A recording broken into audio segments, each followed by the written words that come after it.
Welcome to the Murphy, Sam, and Jodi After the Show podcast. You know, I love a good documentary, and sometimes it's true crime. 9 times out of 10, it's true crime. But I do watch documentaries, okay? I watched one just yesterday about the Blake Lively, Justin Baldoni fiasco, you know, just to try to understand it better because it is nuts. And so I did understand it a little bit better. It seems like a big feud between two people who have a lot of money.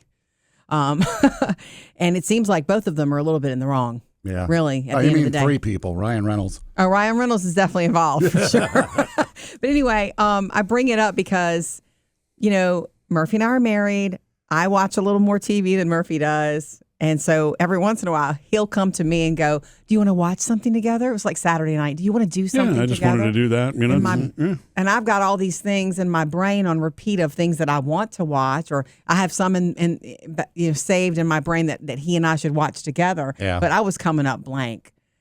And then I thought, maybe I should test him out on a little true crime because it's my assumption that you're a little too sensitive for it.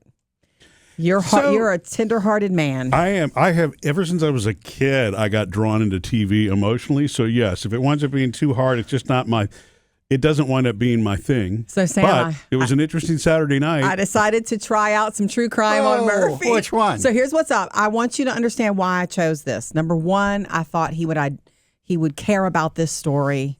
You know, being the dad of young ladies. Mm-hmm. It's newer. It's newish. It's not the Zodiac thing from the 70s. Well, I followed this one when it was actually in the news a couple of years ago. And the storytelling is so compelling because there's so much footage of it's not just people hearsay. This right. It was the Gabby Petito documentary. I'd like to report a domestic dispute. Gentleman was slapping the girl. Okay, you said it's a white van? Kind of looks like something like hitting you in the face. So, yeah, this is a story that actually, I remember following the news as it was happening. You can't know everything until you, no, you can't. But you know what's crazy about it is, you know, like probably most of Americans, as the story unfolded in the news, you'd already kind of made up your mind what had actually happened. Mm-hmm. And of course, it didn't seem that's right. what actually happened. Yeah. You know, what was her boyfriend's name now? Brian. It was the one who killed her, and but going through the story and the 3 episodes, which I'm glad they're relatively short episodes. Yeah, that was a short one. Well, here's what surprised me about Murphy. Murphy, if we're watching anything and it's episodes, he's one episode and good. You know, let's pick up another episode tomorrow. He's not that much of a binger. So it's Saturday night we started, and I think this is going to last us for a couple of days. We watched all 3 episodes back to back per Murphy's request. Yeah, but I mean, it was night. It was right before bed, which is probably a mistake watching that one before going to bed, you know. But the reason for watching that one back to back is it really is to me more like a long movie. It's one story that happens to be, it's not really separate episodes in my head. It's one story, and I wanted to see it from beginning to end. That's what a documentary, is.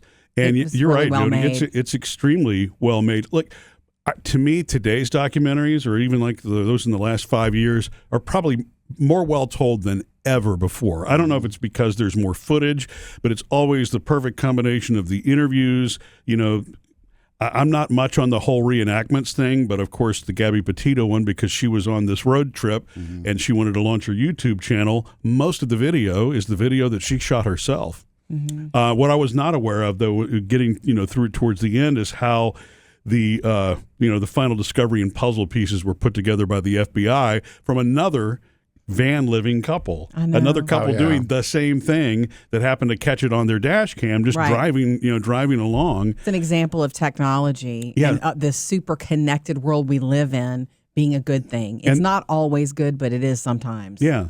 So, for me, the story is obviously a very difficult story, that in itself. But once they got into how the FBI was able to triangulate all the data, between cell phone calls, and they knew that Brian had faked, his own stuff after Gabby had already passed. And that stuff infuriated Sam too. I remember talking to you about it when we first watched it. I say that, and we didn't watch it together. You watched it the same weekend I did. Well, I was infuriated by him and also his parents. His parents just, It's Yeah, I know. hard to understand Once that you start behavior. to realize what communication was going on between the two of them, Yeah. and that body cam footage and all that, and the thing is, that body cam footage is what brought it to the forefront. I know that there are thousands of missing people every day that need, and they certainly deserve attention. But Jodi and I were talking about that also. Because of the uniqueness of this story and the fact there was so much footage released by the police department before the crime was solved, it was like a lightning rod for, it went viral, just like any other piece of, of video. The world saw her on that video, and him, but saw her in distress. Yes. And hearing 2 days before that, she had been missing is different than seeing her in distress days before she went missing.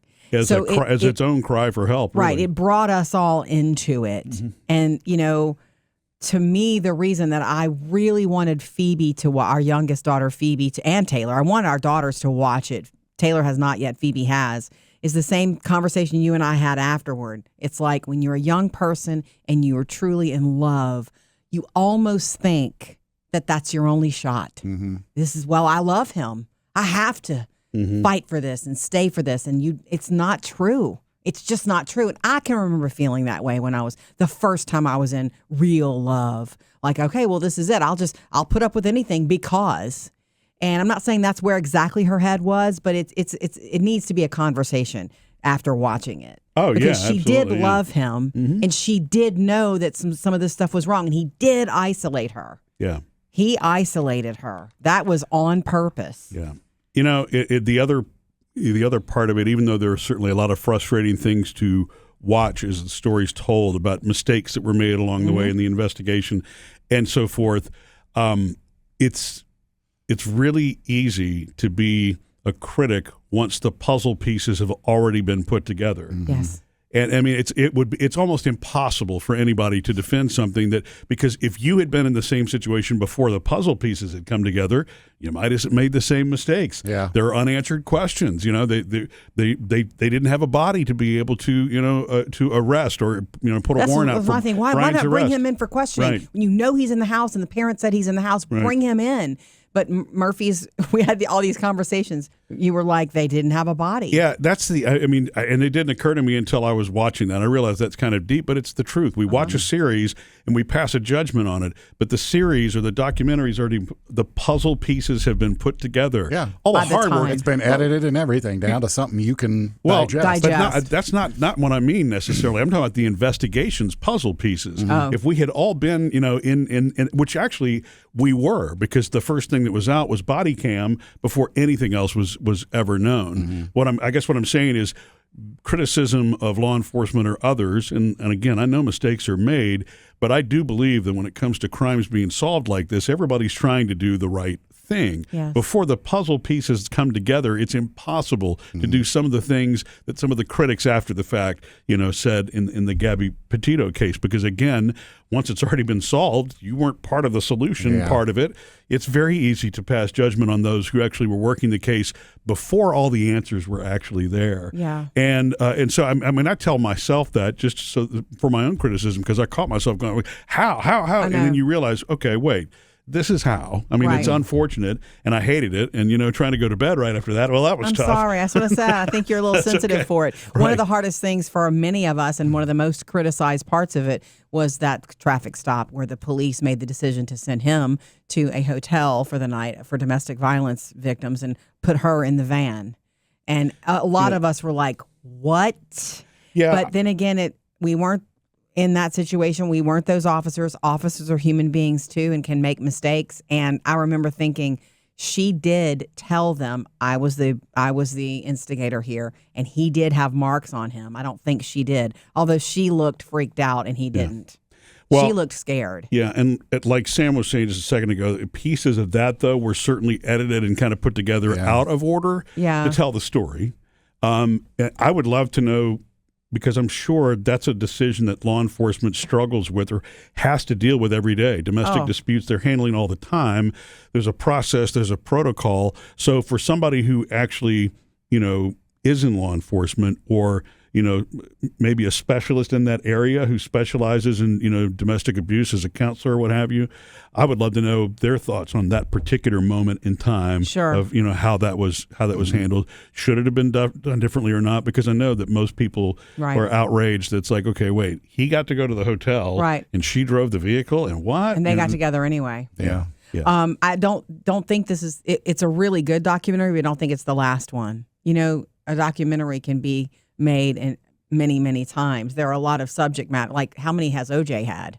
Yeah. There may be more about the Gabby Petito story than we know, but I also felt like I knew the family, her family. Yeah. She had, 4 incredible parents, and I felt like I knew them.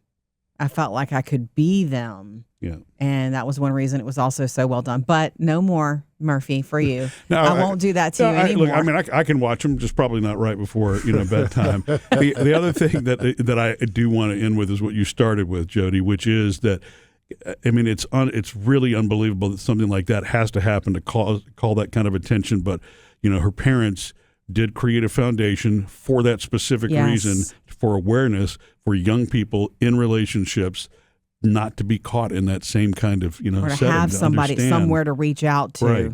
Exactly. In conversation. So, yeah. But no, I'm good with it. I still had a good night with you. I'm looking over my shoulder now, though. Okay. Missed any part of the show? Get it all on the Murphy, Sam, and Jodi podcast.